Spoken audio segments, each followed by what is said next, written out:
안녕하십니까. 민진규 국가정보학 강의를 시작하도록 하겠습니다. 그동안에 여러 강의들이 있었지만은, 이번 강의는 지난 13년 동안 기출문제를 집중적으로 좀 풀어보도록 하겠습니다. 제가 국가정보학 강의를 시작한 지가 한 13년 됐는데, 그동안에 이렇게 사례들을 보면은, 대부분 기출문제에서 많이 출제가 되고, 또 기출문제에서 유사한 문제들, 이런 것들이 계속 출제가 되고 있습니다.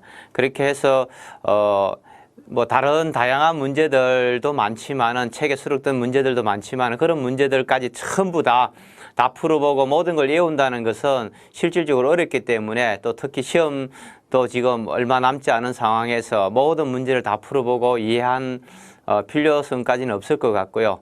국가정보학이 통상적으로 전략 과목이라 판단해서 대부분 합격하는 수험생들을 보면 90점이 다 넘습니다. 지금 모든 문제를 다 풀어본다 해서 90점 이상 받을 수 있는 건 아니고, 제가 봤을 때는 기출 문제들만 잘 파악하고 지금 강의하는 내용들의 어떤 이론 요약 부분들을 잘 기억하시면은, 제가 봤을 때는 대부분 90점을 충분히 넘을 수 있지 않을까, 이런 좀 생각이 들고요. 국가정보학 군무원 시험 문제도 9급과 7급, 5급이 조금씩 차이가 있습니다. 차이가 있는데, 물론 당연히 난이도의 문제죠. 9급은 단순하게 암기하면은 대부분 풀 수 있는 문제가 출제가 되고, 7급은 좀 지문이 길면서 조금 고민을 좀 하면서 풀어야 되는 문제들이 그동안 출제가 됐었고요. 5급 문제는 사실 저도 모든 문제를 100% 맞추기 어려울 정도로 가끔씩 난해한 문제들이 출제가 되고 있습니다. 그런 부분들에 대해서 제가 100% 강의에서 다 출제된다 이렇게 드릴 수는 없고요. 전반적으로 강의 내용에서 대부분 다 출제가 된다, 이렇게 좀 보시면 좋을 것 같습니다. 그리고 최근에 남북 관계가 굉장히 어떻게 보면은 화해 무드를 타면서 북한이 우리가 서로 이렇게 적이라 생각하고 극한의 대치를 하고 전쟁을 불사하는 그런 국가가 아니라 한반도 평화 통일과 공존의 시대가 왔다, 이런 얘기들을 지금 많이 하고 있습니다. 그런 측면에서 보면은 과거에 인민무력부 정찰총국 장이라든지 인민무력부장이라든지 이런 사람들이 우리 천안함 사태라든지 여러 가지 대남 침략의 어떤 책임자다, 이런 얘기들을 연평도 포격 사건이나 이런 부분들이 많았었는데, 최근에 그런 사람들이 트럼프와 김정은이 싱가포르 회담이라든지 문재인 대통령과 김정은의 판문점 회담이라든지 이런 데 배석하면서 과연 저 사람이 테러리스트인가, 우리의 천안함을 파괴시키고 또 연평도 포격해서 우리의 어떤 군인들의 목숨을 앗아간 그런 어떤 전범인가, 책임자인가, 그 사람 미워해야 되는지, 아니면은 이 사람들하고 같이 우리가 평화공존의 시대를 같이 모색해야 되는지, 이런 부분에 대한 얘기들도 좀 많이 있는 것 같습니다. 그런 측면들이 과거에는 MB 정부, 박근혜 정부 한 10여 년 동안은 그런 부분들에 대한 문제들이 많이 출제가 됐었는데, 올해는 제가 판단하기에는 아무래도 북한을 자극할 수 있는, 또 북한하고 이렇게 또 적으로 판단하는 이런 문제들을 출제하기는 쉽지 않을 것 같다. 이 출제위원들도 그냥 자기가 책에 있는 내용만 출제하는 것이 아니라 어떤 시사적인 문제들이라든지 또 정부의 정책적인 방향이라든지 이런 부분들을 반영하는 것이 일반적이기 때문에, 제가 봤을 때는 그런 복잡한 문제들, 또 시사를 많이 알아야 풀 수 있는 문제들보다는 조금 어떤 베이직한 이론이라든지 과거의 어떤 기출 문제들을 집중적으로 시험 문제 출제하지 않을까, 이렇게 좀 생각이 듭니다. 1장 국가정보학의 이해를 보도록 하겠습니다. 지금 2018년 민진규 국가정보학 책에서 지난 13년 동안 기출된 문제들만 풀어보도록 하겠습니다. 뭐 다른 예상 문제들은 그냥 참고로 조금씩 이렇게 보시면 좋을 것 같고 기출 문제를 집중적으로 좀 풀어 보도록 하겠습니다. 기존에는 문제만 있고 해설이 없어서 제가 모든 걸 어떤 말로 설명하다 보니까 학생들이 지루하다 뭐 여러 가지 어떤 뭐 그런 평가들이 많았었는데 이번 강의부터는 좀 해설을 집중적으로 많이 표시해서 설명드리도록 하겠습니다. 1번입니다. 국가정보학의 기능이 아닌 것은 뭐냐? 2006년도 첫해 군문 시험 문제 출제됐습니다. 그래서 연도도 조금 자꾸 이렇게 제가 강조 드리는 게 어떤 주기로 그런 유사한 문제들이 출제되는 2년마다 출제되는지 뭐 1년마다 출제되는지 3년마다 출제되는지 그런 어떤 출제 빈도라든지 이런 부분들도 좀 눈여겨보시면은, 무작정 공부하는 것보다 훨씬 유리하다. 이런 측면에서 좀 말씀드리는 겁니다. 그래서 국가정보활동에 대한 합리성을 확보한다. 국가정보활동에 대한 비판을 억제한다.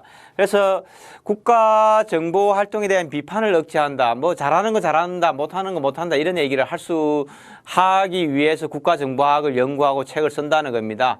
뭐 최근에 보면은 MB 정부 시절에 국정원이 국정원 직원들을 동원해서 댓글을 달고 뭐 전직 대통령에 대해서 뭐 나쁜 어떤 소문들을 퍼뜨리고 뭐 이런 얘기들이 그동안에 다 밝혀져 가지고 다 처벌을 받고 있습니다. 사실상은 말도 안 되는 정치 관여 활동인데도 불구하고 국정원법 제9조에 원장뿐만 아니라 모든 직원이 정치활동에 관여할 수 없게 되어 있음에도 불구하고 관여했다는 겁니다. 그래서 이런 비판을 억제하는 것이 아니라 이런 것들이 잘못됐다는 걸 계속 얘기함으로써 실질적으로 국가정보기관들이 바람직한 활동이 뭐냐, 뭘 해야 되는지 이런 부분들의 어떤 방향을 제시하는 겁니다. 국가정보활동의 발전을 촉진하고 선진국의 사례 연구로 발전 방향을 제시한다. 그래서 다른 선진국에서는 국가정보기관들이 어떤 일들을 하고 있는지, 어떤 성공 사례가 있는지, 어떤 실패 사례가 있는지, 왜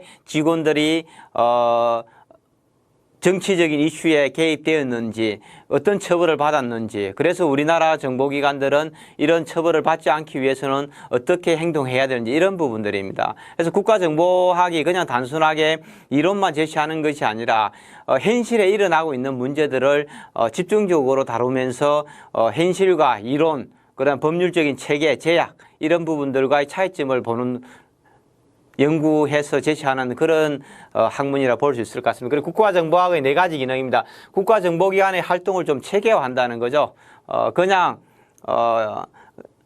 관행적으로 경험에 따라서 국가정보기관들이 활동하는 것이 아니라 실질적으로 정보의 기획부터 첩보의 수집, 탐색, 분석, 생산, 배포의 단계들을 어떻게 체계적으로 잘 훈련 받고 임무를 분담해서 할 것이니까 이런 부분의 활동을 체계하고 국가정보기관 활동에 대한 합리성을 확보한다는 겁니다. 합리성. 국가정보기관 뭐 지금 최근에 원세훈 전임 원장 같은 경우에는 뭐 이 관련된 사건들이 한두 가지가 아닙니다.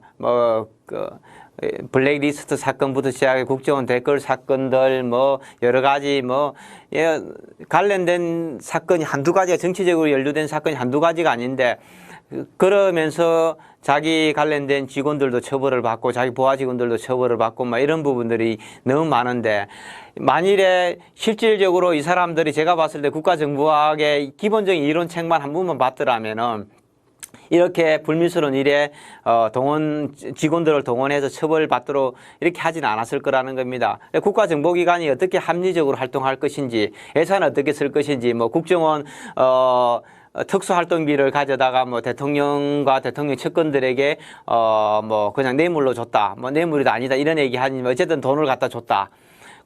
그리고 그 사람들은 그 돈을 가지고 개인적으로 생활비를 쓰거나 이런 걸 했다는 것 자체가 사실상 말이 안 되는 건데,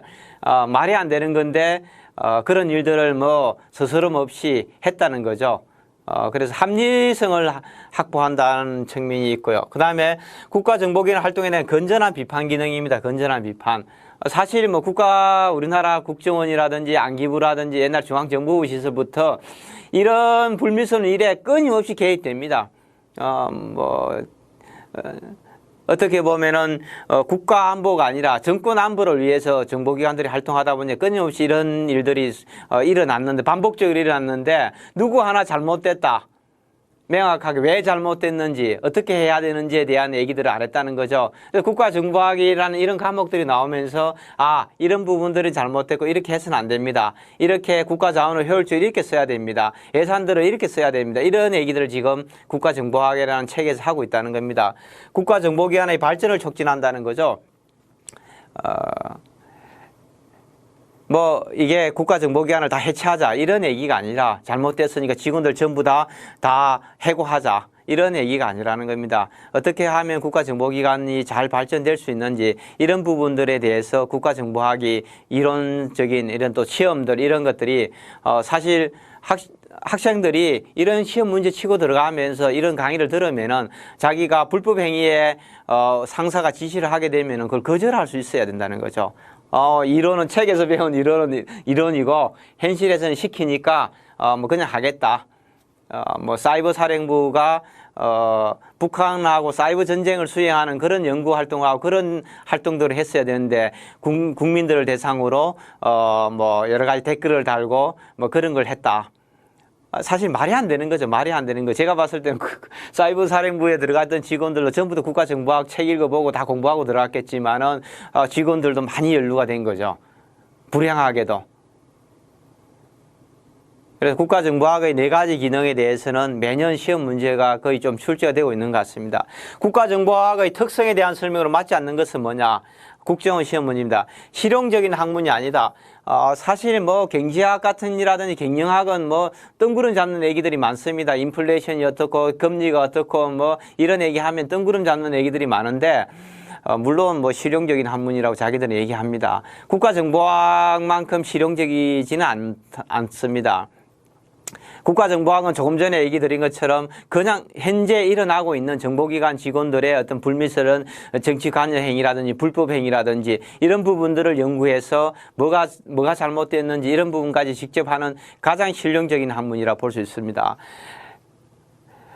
연구 대상 기술적 설명을 위주로 하여 지식을 체계화하고 있다. 자료와 연구 대상에 대한 학문적 접근이 제약을 받고 있다. 그렇습니다.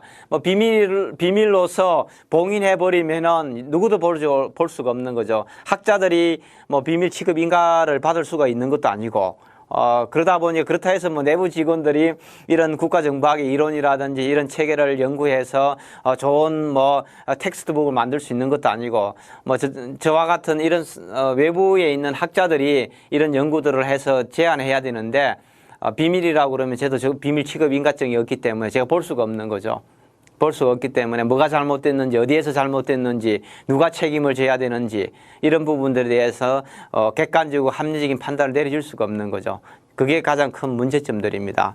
국가 차원의 정보활동을 연구 대상으로 한다. 그렇습니다. 국가 차원의 정보활동입니다. 사실상 국가정보학의 특성입니다. 국가정보학의 범위에 포함되지 않는 것은 뭐냐?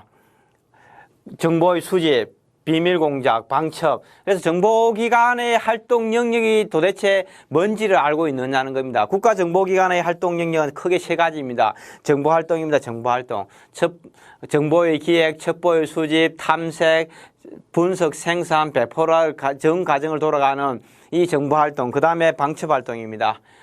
적의 스파이의 활동을 분시하는 소극적 방첩과 적극적 방첩이라고 할 수 있는 방첩활동. 그 다음에 비밀 공작 활동입니다. 그래서 테러 진압 같은 건 국가정보학이 연구하는 이런 거 아닙니다. 국제 테러가 어떤 양상으로 벌어지고 있고 이런 부분들의 연구는 하겠지만은 테러 진압은 뭡니까? 경찰이라든지 이런 데서 하는 게 테러 진압이라는 겁니다. 그래서 국가정보학의 4가지 기능과 국가정보기관의 3가지 활동 영역은 반드시 기억하고 있어야 될 것 같습니다.